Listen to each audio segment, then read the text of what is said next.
Okay, so let's discuss about the cortisol.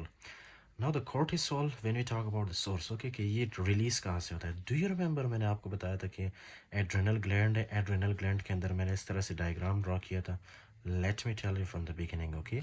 ये kidneys है, आपकी किडनीज के ऊपर क्या है, किस तरह से एक ट्रायंगुलर ग्लैंड है. Do you remember in previous lectures I discussed कि सबसे ऊपर वाला जो लेयर है, what is it called? This is called as adrenal cortex, right, adrenal cortex. और उसके बाद उसके अंदर वाला जो लेयर है, that is called is the adrenal medulla, okay, adrenal medulla. Fine. अब मैंने आपको बताया था कि ये जो एड्रेनल मेडला है, this again have three layers, okay. इसके थ्री लेयर्स हैं. सबसे पहला वाला कौन सा था? Zona glomerulosa. फिर उसके बाद था जोना फेसिकुलेटा. फिर उसके बाद था zona reticularis, right. So GFR इस तरह से आपने याद रखना है. Zona glomerulosa, zona fasciculata and zona reticularis. तो ये जो आपके पास है, कोर्टिसोल कहाँ से रिलीज होता है? जोना फेसिकुलाटा से, राइट. जोना फेसिकुलाटा क्या रिलीज करता है? Cortisol. Fine. So this is the source of cortisol. Now the next thing is that function. Function क्या है इसका? It will increase the appetite. Do you remember मैंने आपको एक लेक्चर में एक्सप्लेन किया था कि ये क्या करते हैं? cortisol. This will also act on your hypothalamus, okay, and it will increase the thirst, okay. Especially it stimulates which hormone? I think it was ghrelin, right, which we discussed. Ghrelin, G for ghrelin, G for growth, okay. G for ghrelin, G for growth. तो आपको जब भूख ज़्यादा लगती है तो कौन सा हार्मोन रिलीज होता है? Ghrelin, okay, from the lateral nucleus of the hypothalamus.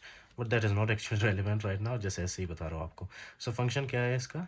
The first one is it will increase the appetite, मतलब आपको भूख ज़्यादा लगती है. The second one is it will also increase the blood pressure. Do you remember मैंने आपको बताया था इस तरह से हमारे पास क्या होते हैं? ब्लड वेसल्स, ओके, हमारे बॉडी के अंदर, हमारे हाथों के अंदर. तो ये ब्लड वेसल्स में क्या करते हैं? ब्लड वेसल्स के ऊपर जो है स्मूथ मसल्स होते हैं ना, इस तरह से स्मूथ मसल्स होते हैं. फाइन. ये हमारे ब्लड वेसल्स किस चीज़ से बनते हैं? स्मूथ मसल से. तो ये कोर्टिसोल क्या करता है? ये जाके स्मूथ मसल्स को स्टिमुलेट करता है, और स्मूथ मसल्स अपने ऊपर आपको पता है क्या बनाता है? इस तरह से रिसेप्टर्स प्रेजेंट करता है, ओके. ये रिसेप्टर्स कौन से? अल्फा वन रिसेप्टर्स, जो कि हमारे ब्लड वेसल्स के ऊपर होते हैं, okay. These receptors are called as alpha one receptors. तो जैसे ही ये रिसेप्टर्स यहाँ पे प्रेजेंट होते हैं ना, तो आपके बॉडी के अंदर, तो आपको पता है एपिनेफ्रिन, नॉर एपिनेफ्रिन होता है, ओके. नॉर एपिनेफ्रिन या एपिनेफ्रिन, ये जाके क्या करता है? ये जाके इस रिसेप्टर के साथ बाइंड करता है. तो जैसे ही अल्फा वन रिसेप्टर के साथ एपिनेफ्रिन या नॉर एपिनेफ्रिन बाइंड करेगा ना, तो क्या होगी? वेसोकंस्ट्रिक्शन होगी, सिंपल सी. इंक्रीज ब्लड प्रेशर कैसे? Up regulates alpha one receptors on arterioles, increase sensitivity to norepinephrine and epinephrine, okay, and it has a permissive action. इसको छोड़े आप, बस इतना याद रखिए कि ये कोर्टिसोल आपके अल्फा वन रिसेप्टर्स पे जो आर्टेरियोल्स में प्रेजेंट होते हैं उनके ऊपर एक्ट करके क्या करता है? एपिनेफ्रिन और नॉर एपिनेफ्रिन की सेंसिटिविटी को बढ़ाता है, जिसकी वजह से एपिनेफ्रिन नॉर एपिनेफ्रिन आके स्मूथ मसल के साथ बाइंड करता है, ओके, एंड वेसोकंस्ट्रिक्शन होगी. That's it. Next is it high concentrations can bind to mineralocorticoid यानी एल्डोस्टेरोन रिसेप्टर्स. फाइन. आपको मैंने बताया था कि हमारे पास, where should I draw this, okay, for example ये मैं आपको छोटा सा डायग्राम बना के देता हूँ, ओके, ताकि आपको याद आ जाए कि वेयर वी डिस्कस्ड दिस. आपको मैंने बताया था कि किडनीज़ है हमारे पास, किडनीज़ के अंदर क्या होता है? इस तरह से नेफ्रॉन होता है, ओके. सब ये जो नेफ्रॉन है, इसका डिस्टल कन्वोलेटेड टिब्यूल है. डिस्टल कन्वोलेटेड टिब्यूल के पास इस तरह से एक सेल है जिसको हमने क्या कहा था? Principal cell, okay. This is called as your principal cell. Principal cell में जो है ये कोर्टिसोल, जब इसकी कॉन्सेंट्रेशन बहुत ज़्यादा होती है, so this will also act on your principal cell, okay. This can also stimulate your principal cells, जिसकी वजह से यहाँ पे नेफ्रॉन के अंदर जितना भी सोडियम था वाटर के साथ वो रीअब्जॉर्ब होता था, राइट, हमारे ब्लड वेसल्स में जाता था, हमारे बॉडी के अंदर वापस रीअब्जॉर्ब होता था और यूरिन में नहीं जाता था, right.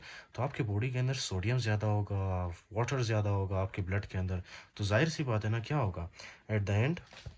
This will lead to increase blood pressure. Do you remember this diagram, okay. Aldosterone receptors के साथ आगे बाइंड करता था, जिसकी वजह से सोडियम यहाँ से हमारे ब्लड के अंदर आता था. इसके साथ वाटर भी हमेशा क्या करता है? सोडियम हमेशा वाटर को पुल करता है अपने साथ, राइट. तो हमारे ब्लड के अंदर जब वाटर और सोडियम ज़्यादा होती है तो उसकी वजह से क्या होगा? Increase in blood pressure, okay. So इस तरह से ये इसका मैकेनिज्म है कि ये ब्लड प्रेशर को बढ़ाता है. Next is increase insulin resistance diabetogenic. Do you know, अगर कोर्टिसोल ज़्यादा रिलीज हो हमारे बॉडी के अंदर तो इससे डायबिटीज़ भी हो सकता है, ओके. डायबिटीज़, क्यों डायबिटीज़ हो सकता है? If you have taken my previous lecture, okay, I explained here. यहाँ पे एक पाथवे होता है जिसका नाम है फास्फाटिडाइलाइनोसाइटोल 3 pathway. I explain this in very detail, okay. तो ये कोर्टिसोल क्या करता है? ये जो पाथवे है ना आपके पास, फास्फाटिडाइलाइनोसाइटोल 3 पाथवे, इसको ये इनहिबिट करता है। जब इसको इनहिबिट करेगा तो ये जो आपके सेल के अंदर GLUT4 के रिसेप्टर्स है, ये सेल मेम्ब्रेन में नहीं आएंगे। जब ये सेल मेम्ब्रेन में नहीं आएंगे तो सेल के बाहर से सेल के अंदर ग्लूकोज नहीं आ पाएगा। ओके, क्योंकि GLUT4 receptors, GLUT4 channels absent है, राइट। चैनल्स है, ओके, रिसेप्टर्स नहीं है। तो ये GLUT4 चैनल्स जब एब्सेंट होंगे तो ग्लूकोज सेल के बाहर से सेल के अंदर नहीं आएगा, जिसकी वजह से ग्लूकोज की कॉन्सेंट्रेशन ब्लड के अंदर ज़्यादा होगी। ओके, और जब ग्लूकोज ब्लड के अंदर ज़्यादा होगा तो क्या होगा? दैट इज़ वेरी क्लियर कि डायबिटीज़ होगा, है। Okay, right. So the next one is, can you see, या, सो ये तो हो गया हमारे पास। Next is the increase gluconeogenesis, lipolysis and proteolysis, reduce glucose utilization. If you remember, मैंने आपको बताया था कि ये क्या करता है, कोर्टिसोल हमारे मसल्स में से प्रोटीन की ब्रेकडाउन करता है, जिसकी वजह से अमीनो एसिड्स हमारे ब्लड में रिलीज होता है। इसी तरह से जो फैट सेल्स है ना, एडिपोसाइट्स, एडिपोसाइट्स से ये क्या करता है, एडिपोसाइट्स की ब्रेकडाउन करता है, जिसमें से क्या निकलता है, ग्लाइसरोल एंड फैटी एसिड्स। तो ग्लाइसरोल क्या होता है, ग्लाइसरोल बाद में जाके हमारे लीवर में ग्लूकोज में कन्वर्ट होता है। Okay, and this process is called as the gluconeogenesis, right. तो किधर गया ये, हाँ, this is the gluconeogenesis. Lipolysis होता है मतलब फैट की ब्रेकडाउन, उसके अलावा प्रोटियोलिसिस यानी प्रोटीन की breakdown. Reduced fibroblast activity, poor wound healing, reduced collagen synthesis, increased stria. Listen very carefully. Do you know we have cells by the name of fibroblast? Okay, fibroblast. Fibroblast क्या produce करते हैं? Collagen produce करते हैं. Okay. Now this collagen is very very important for the wound healing. Okay, and including that this is also very important for our skin. अच्छा, एक basic function बताता हूँ आपको, विच इज़ वेरी इंपॉर्टेंट। आप जब collagen आपकी body के अंदर नॉर्मल होता है, ओके, तो आपको पता है आपकी आंखों में, या मतलब जो ओल्ड पेशेंट्स होते हैं उनका क्या है कि उनकी आंखों में जब आप देखते हैं ना, तो इधर साइड पे जो है, स्पेशली उनके फेस पे इस तरह से स्ट्राया, रिंकल्स होते हैं। ओके, रिंकल्स कैसे बताऊँ आपको, रिंकल्स होते हैं। Okay, you can search the image in the Google, wrinkles किस चीज़ को कहते हैं, फाइन। तो वो क्या है कि दरअसल उनके अंदर जो है ना, कोलेजन की कमी होती है। अगर आप कोलेजन नॉर्मली ले ले, ठीक है ना, आप खाने में, या मतलब आप कोलेजन सप्लीमेंट्स अगर यूज़ करें, सो ऑब्वियसली आपके स्किन के ऊपर रिंकल्स बनने के चांसेस बहुत कम होते हैं। ओके, इंक्लूडिंग दैट आपको पता है कुछ प्रेग्नेंट फीमेल्स होती है, उनका पेट कुछ इस तरह से होता है ना। ओके, उनका पेट क्या होता है, कुछ इस तरह से होता है ऑब्वियसली, राइट। तो प्रेगनेंसी के दौरान जो है उनके पेट के ऊपर इस तरह से स्ट्राया बनते हैं। Please search the pictures in the Google so that you understand very carefully. Okay, इस तरह से स्ट्राया बनते हैं। तो वो भी किस वजह से बनता है, वो जो है ना, इस तरह से फाइब्रोब्लास्ट की एक्टिविटी कम होने की वजह से, यानी कोलेजन सिंथेसिस की कमी की वजह से स्ट्राया बनना स्टार्ट होते हैं। Okay, during the pregnancy specially. उसके बाद है इन्फ्लेमेटरी एंड इम्यून रिस्पॉन्सेस में ऑल्सो कौन इन्वॉल्व होता है, कोर्टिसोल, राइट। कोर्टिसोल जब रिलीज होता है तो ये इन्फ्लेमेशन को कम करता है, इम्यून रिस्पॉन्स को कम करता है, यानी हमारे क़ुव्वत मुदाफ़ियत यानी इम्यून सिस्टम को ये क्या करता है, शट डाउन करता है। So this is a good drug also, bad drug also, okay, in some cases. अच्छा, तो ये कैसे करता है कि ये जो है ना, मैंने आपको बताया था, where is that diagram, wait wait wait, yes, I think this is here. Okay, मैंने आपको इस तरह से बताया था कि ये जो है ना, कोर्टिसोल क्या करते हैं, cortisol will stimulate the lipocortin. Now these lipocortin will go, okay, and it will inhibit which hormone, sorry, which enzyme, phospholipase. Okay, this phospholipase enzyme is inhibited by lipocortin, and lipocortin को कौन stimulate करता है, cortisol, right. तो जैसे ही phospholipase inhibit होगा तो phospholipid arachidonic acid में convert नहीं होगा, कॉक्स नहीं बनेगा, लॉक्स नहीं बनेगा, कॉक्स नहीं होगा तो पेन नहीं होगा, इन्फ्लेमेशन नहीं होगा, फीवर नहीं होगा, सिंपल। पैरासीटामोल देते हो आप एनसेड्स देते हैं, राइट।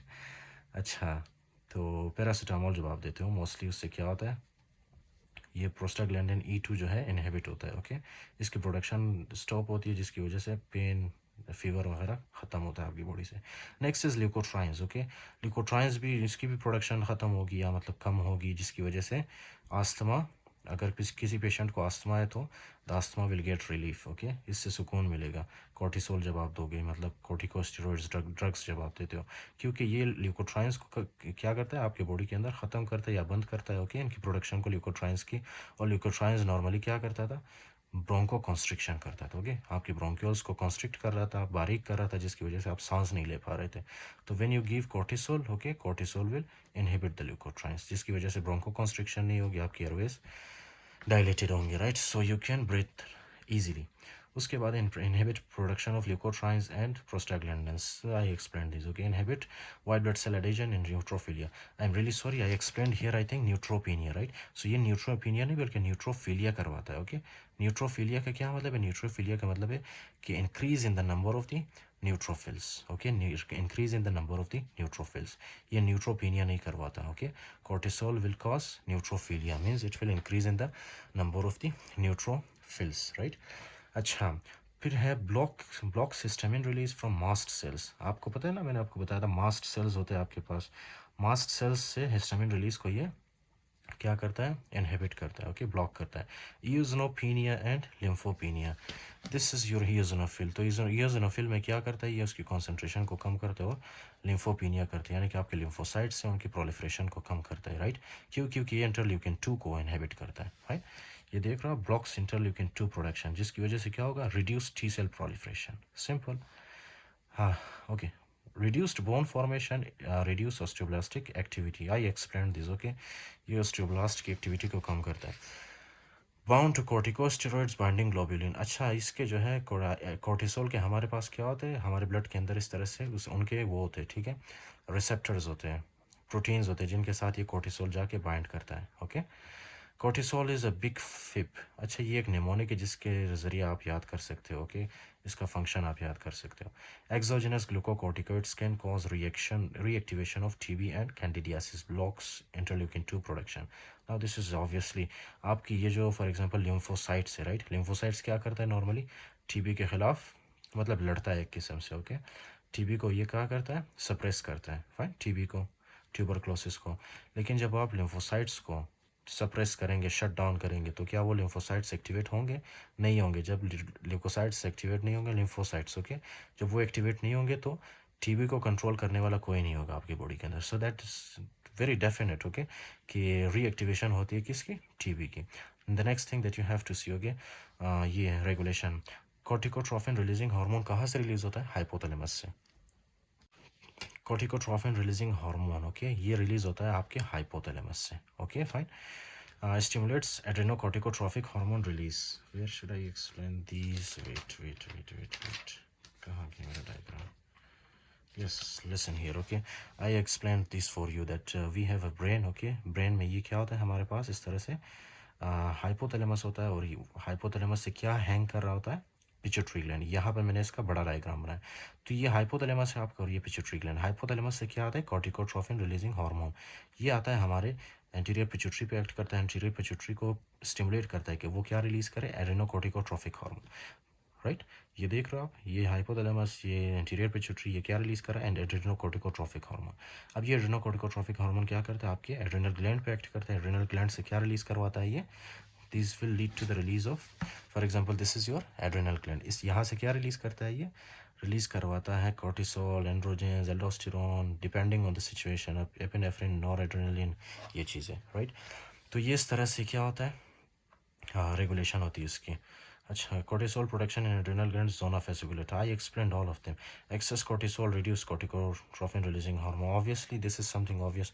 जब cortisol ज़्यादा होगा आपकी बॉडी के अंदर, आपको जब नहीं चाहिए होता है, सो यही cortisol जाके हाइपोथैलेमस को बताता है कि मैं अपना काम कर चुका हूँ, आप जो है अभी corticotrophin releasing hormone कम प्रोड्यूस करें, right? Adrenocorticotrophic hormone and cortisol secretion. तो ये सारे कुछ चीज़ें हैं, right? Corticotrophin releasing hormone, ACTH and cortisol secretion, ये सारे क्या करते हैं? हाइपोथैलेमस पे जाके सीआरएच को इनहिबिट करते हैं. क्रोनिक स्ट्रेस में induce prolong cortisol secretion, like cortisol resistance, impaired immunocompetency and dysregulation of HPA axis. HPA axis का मतलब है hypothalamus pituitary adrenal axis, right? Hypothalamus, okay, pituitary and adrenal axis, right? अच्छा, so you have to see here reduced glucose, या जब आपकी body के अंदर hypoglycaemia होता है, स्ट्रेस होता है, या सर्काडियन रिदम, राइट? ये सारी चीज़ें क्या करते हैं? स्टिमुलेट करते हैं हाइपोथैलेमस को. फिर हाइपोथैलेमस क्या रिलीज करता है? कॉर्टिकोट्रोफिन रिलीजिंग हार्मोन. फिर यही कॉर्टिकोट्रोफिन रिलीजिंग हार्मोन स्टिमुलेट करते हैं एंटीरियर पिट्यूटरी को. एंटीरियर पिट्यूटरी क्या रिलीज करता है आपके पास? ये रिलीज करता है एड्रेनोकॉर्टिकोट्रोफिक हार्मोन. फिर ये एसीटीएच जाके क्या करता है? आपके जोना फेसिकुलेटा से क्या रिलीज करवाता है? Cortisol, right? So this is the hypothalamic pituitary adrenal axis, okay.